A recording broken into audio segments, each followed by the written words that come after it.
New leaked photographs of the Samsung Galaxy S24 Ultra with the Galaxy S23 Ultra provide an early glimpse exhibiting design modifications and enhancements. Before Samsung officially launches the Galaxy S24 Ultra, several pictures inside the phone have been released. These photographs reveal how the new flagship differs from the previous model, the Galaxy S23 Ultra. Let's look at what's new and different about Samsung's flagship for 2024.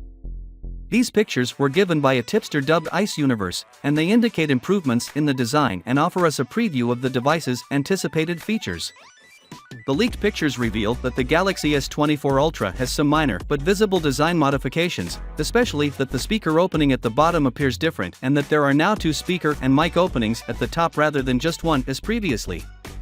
When comparing the two phones, it seems that the Galaxy S24 Ultra is smaller, since it is now 8.6 mm thick.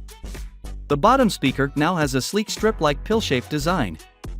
This is smaller than the previous model's 8.9 mm thickness. On the right side of the phone, you'll find volume and power buttons, which are somewhat thicker than the ones on the Galaxy S23 Ultra. Although we can't see this change in the leaked pictures, it's supposed to improve the phone's feel. The Galaxy S24 Ultra's frame is made of titanium instead of aluminum.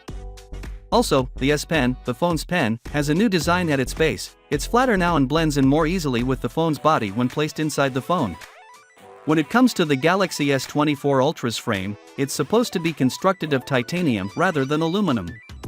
While we can't see this change in the leaked pictures, you'll be able to feel it when you hold the phone.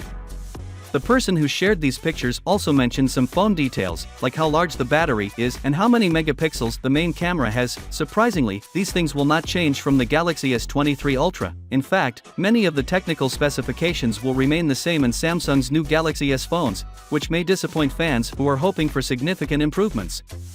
So with that being said, let me know your thought in the comment below, and if you are new here, please subscribe. Peace out.